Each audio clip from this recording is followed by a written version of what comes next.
In the small town of Liberty, Missouri, in 1985, life flowed smoothly. The streets were surrounded by greenery, neighbors knew each other by name, and the local supermarket served as an unofficial center of gossip. In this quiet corner of America, no one expected that behind the closed doors of one of the houses on Oak Street, a story would break out that would shake the entire town. 20-year-old twins Emily and David Clark seemed to be ordinary young people. Both studied at a local college, worked part-time in a cafe, and dreamed of the future. Their family was considered exemplary. Parents, John and Margaret, raised their children strictly, but with love. However, in 1985, an event occurred in the Clark house that destroyed their reputation and forever changed the lives of everyone involved. This story began with a forbidden intimacy that no one suspected and ended in a tragedy that the whole state was talking about. It all started when Emily and David, always inseparable, began to spend even more time together. Neighbors noticed that they often secluded themselves, avoiding friends and even parents.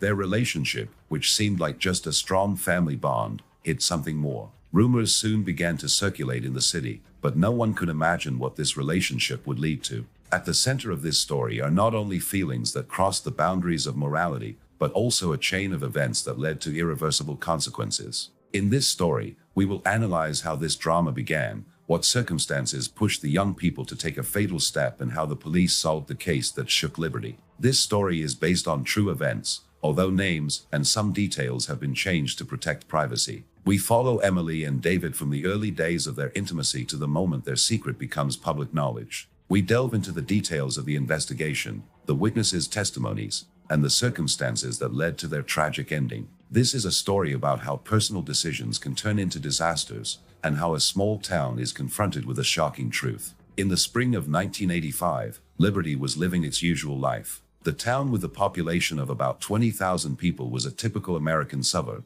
Neat houses with lawns, a church where almost all the residents gathered on Sundays, and a local college where young people from the neighborhood flocked. Emily and David Clark were well known in Liberty. The twins, born a few minutes apart, were inseparable since childhood. They shared toys, studied in the same class, and even chose the same courses in college. Emily, with long brown hair and a calm disposition, studied psychology. David, slightly taller than his sister, with the same brown eyes, was interested in history. Both worked part-time at the Marge Cafe, where they served coffee and hamburgers to locals. Their parents, John and Margaret, were respected people. John worked as an engineer at a local factory, and Margaret kept accounts at a small firm. The Clarks lived in a two-story house on Oak Street, which always smelled of freshly cut grass. Neighbors described them as friendly but reserved. The Clarks rarely invited guests and preferred to spend time with their family. Emily and David, despite their sociability, also kept to themselves.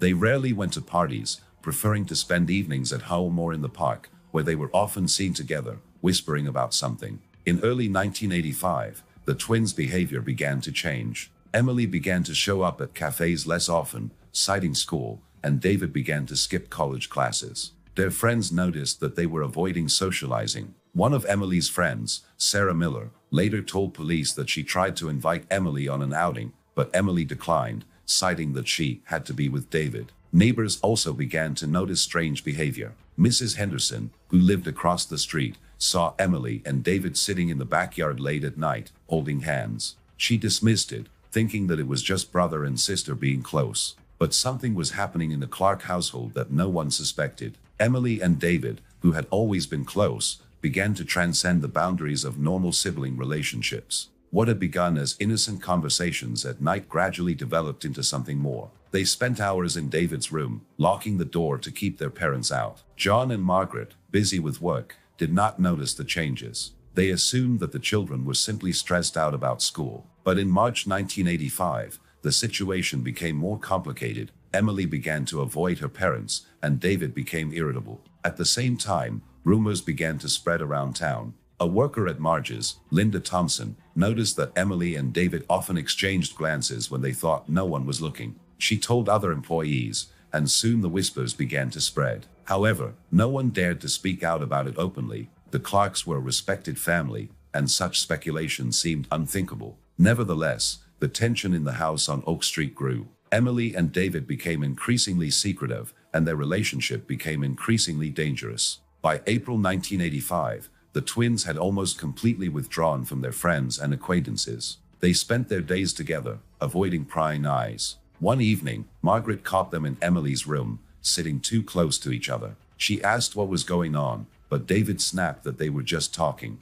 Margaret, alarmed, told John about it, but he dismissed it as teenage tantrums. No one could have predicted that this closeness would lead to events that would shake Liberty. By the summer of 1985, the atmosphere in the Clark home on Oak Street had grown noticeably heavier. Liberty, despite its idyllic appearance, was a town where news traveled fast, and rumors of Emily and David Clark's strange behavior began to gather steam. Locals who were accustomed to discussing everything from gas prices to high school baseball games now whispered about the twins. At Marge's, where Emily and David still occasionally showed up for shifts, customers noticed that they barely spoke to their coworkers and kept to themselves. Linda Thompson, the head waitress, later told police that she once saw David gently tug at Emily's hair when they thought no one was looking. The gesture, though seemingly innocent, left Linda with a sense of unease she couldn't explain. Emily and David, meanwhile, were falling deeper into their secret relationship. They spent nights in each other's rooms, exchanging long conversations that became increasingly personal. What had begun as an emotional connection had escalated into something they both knew was taboo.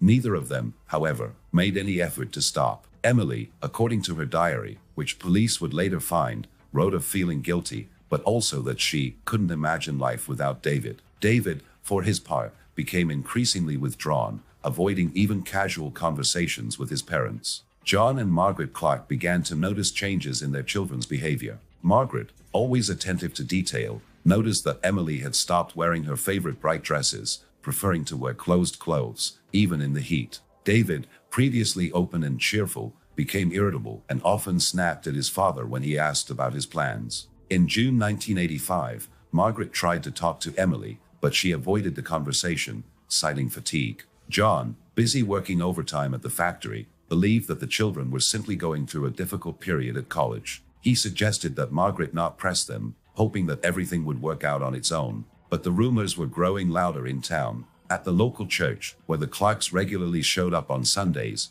Pastor Johnson noticed that Emily and David had stopped attending services. He called Margaret to ask if everything was okay, but she assured him that the children were simply busy with their studies. Meanwhile, at college, professors began to notice that the twins were skipping classes. Emily's psychology professor, Dr. Wilson, wrote to her asking for an explanation, but received no response. David, in turn, stopped turning in his history essays, although he had previously been a top student. By July 1985, tensions in the Clark household had reached a fever pitch. One evening, John returned home earlier than usual to find Emily and David sitting in the living room on the couch, strangely silent. He asked what was going on, but David quickly went to his room and Emily muttered something about homework. John, alarmed, decided to talk to Margaret. They were beginning to suspect that their children were hiding something serious, but they couldn't figure out what it was. Margaret suggested that they hire a family counselor, but John declined, thinking it unnecessary. At the same time, an event occurred in Liberty that distracted attention from the Clarks.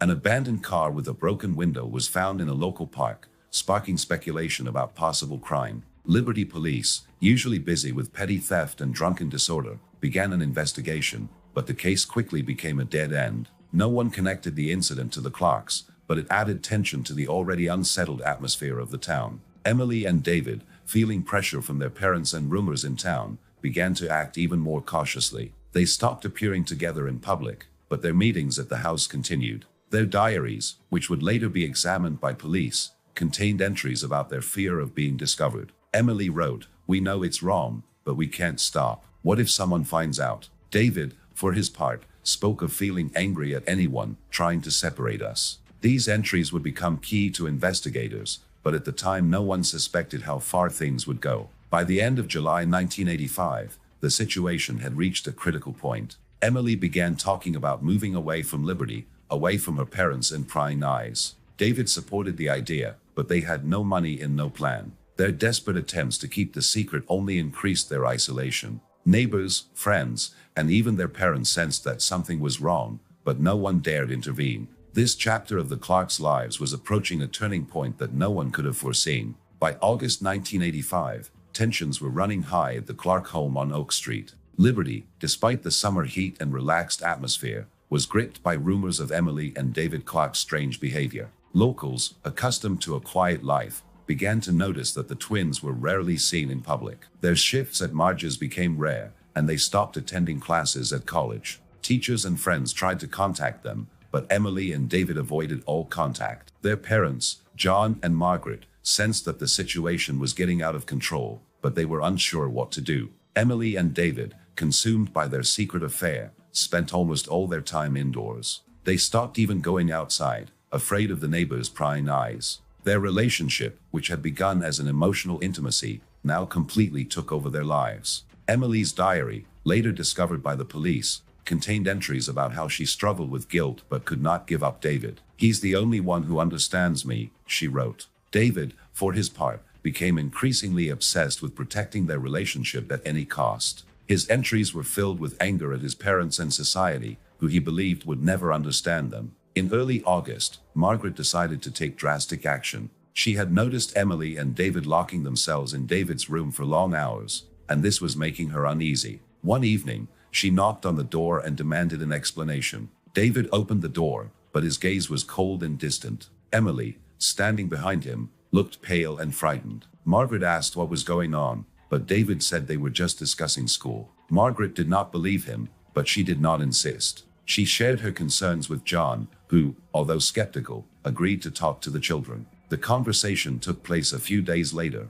on August 10th. John gathered the family for dinner and asked Emily and David point blank why they had become so distant. Emily remained silent, staring at her plate, and David responded sharply that they were adults and had a right to privacy. John, not used to such a tone, lost his temper and forbade the children to lock themselves in their rooms. This only made the situation worse. David left the house, slamming the door, and Emily burst into tears and ran to her room. Margaret, feeling helpless, suggested calling a family psychologist, but John again refused, believing that this was a temporary rebellion. Meanwhile, in Liberty, rumors about the Clarks grew more and more persistent. Mrs. Henderson, a neighbor, told a friend that she had seen David come home late at night with Emily waiting for him at the door. This information reached Linda Thompson at the coffee shop, who shared it with others. Soon rumors of unnatural intimacy between the brother and sister began to spread throughout the town. No one spoke of it openly, but at church and local gatherings people whispered,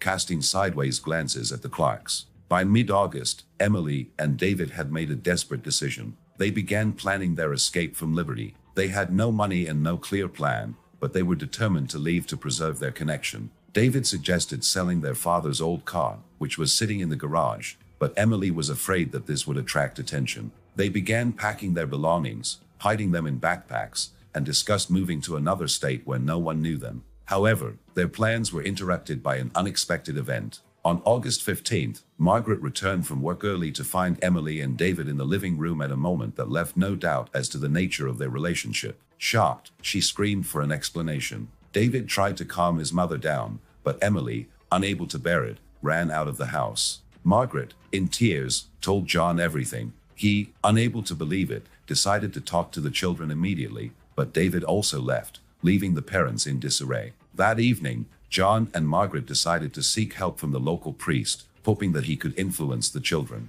The situation was escalating, and the Clarks were on edge. Emily and David, sensing that their secret was about to be revealed, began to act impulsively. They returned home late at night, after their parents were asleep, and continued to discuss running away. However, their conversations became increasingly desperate. David, in his entries, mentioned that he would do anything to protect Emily. Emily, in turn, wrote about the fear of losing her brother, but also that she saw no way out. By late August, Liberty was electrified with rumors. The police, not yet involved in the Clark case, were busy investigating minor incidents around town. No one suspected that a tragedy was brewing in the house on Oak Street that would change the town forever. By the end of August 1985, the situation at the Clark home on Oak Street had become critical. Liberty, a small town in Missouri, was going about its business as usual, but rumors about Emily and David Clark's strange behavior were spreading at an alarming rate. Neighbors, friends, and even casual acquaintances were discussing what was going on in the Clark household,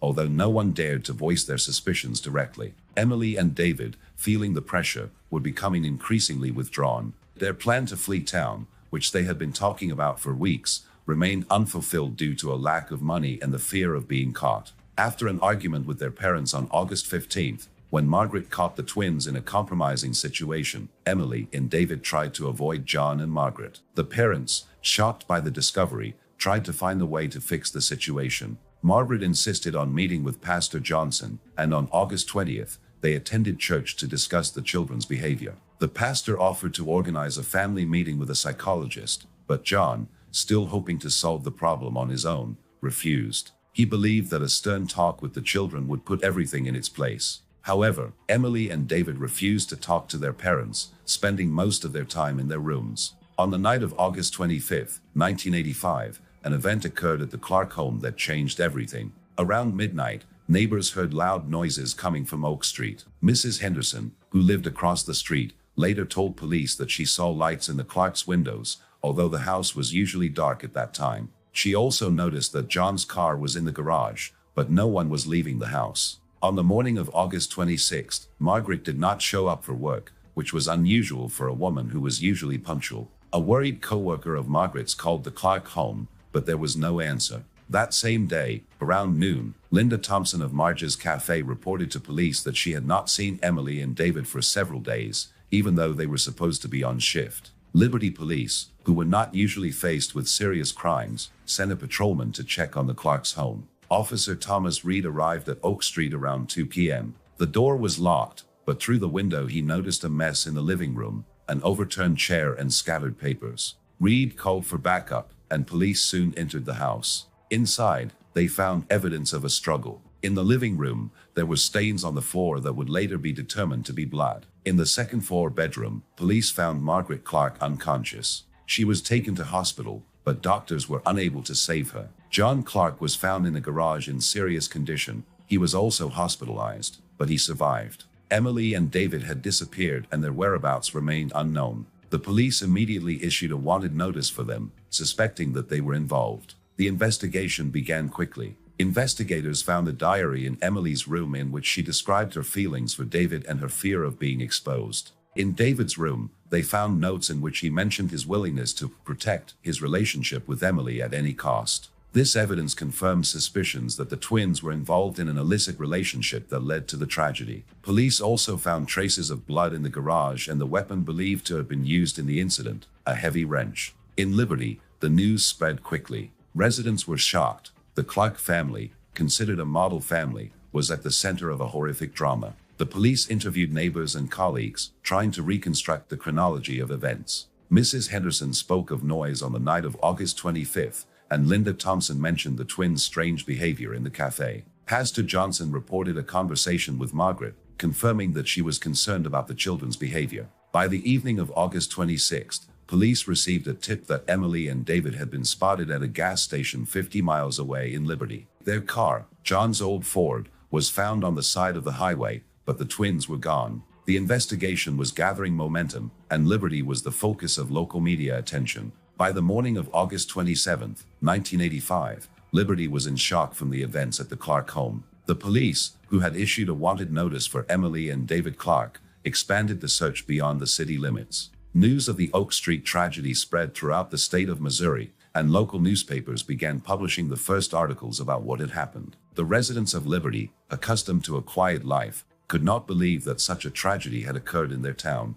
The police, meanwhile, focused on finding the twins and collecting evidence to restore the full picture of what had happened. On the evening of August 26th, police received a tip that Emily and David had been spotted at a gas station in a small town 50 miles outside of Liberty. Their car, John Clark's old Ford, was found abandoned on the side of the highway. Inside were backpacks filled with clothes, some cash, and a note written by Emily, "We didn't mean for this to happen. Sorry." The note became a key piece of evidence that confirmed that the twins had fled town after the incident. Police believed they were headed to Kansas City, where they could have disappeared into the crowd. On August 28th, Kansas City police received an anonymous call from a motel worker reporting seeing two young men who looked like Emily and David. A police patrol arrived at the motel and detained the twins without resistance. Emily appeared depressed, and David remained silent, refusing to answer questions. They were taken to the Liberty police station for questioning. During the investigation,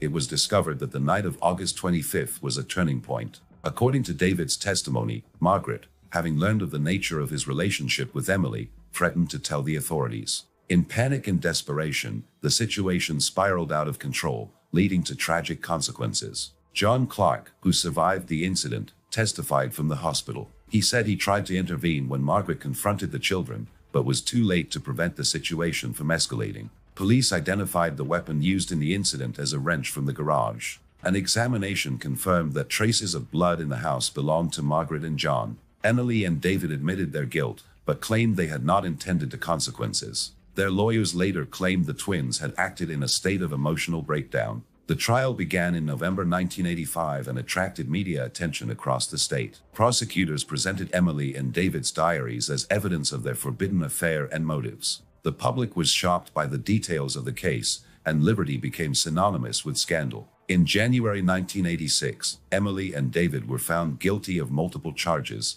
including manslaughter and assault. Emily received a 5-year sentence, and David received 7, given his more active role in the incident. Both were sent to separate correctional facilities. John Clark, recovering from his injuries, left liberty shortly after the trial. He sold his house on Oak Street and moved to another state, avoiding contact with the press. The town gradually returned to its normal life, but the Clark story remained in the minds of residents. The Marge's Cafe, the church, and the local college long discussed the incident, and some neighbors admitted feeling guilty for not intervening sooner. The story of Emily and David Clark is an example of how personal decisions can have disastrous consequences. What began as a connection to find solace during a difficult time in their lives turned into a tragedy that tore apart a family and rocked a small town. An investigation revealed that a lack of open communication within the family and the pressures of societal norms played a role in the escalation of events. The Liberty Police, unaccustomed to such cases, handled the investigation professionally, but questions about whether the tragedy could have been prevented remain unanswered. This story is a reminder of the importance of paying attention to loved ones and how quickly secrets can spiral out of control, changing lives forever.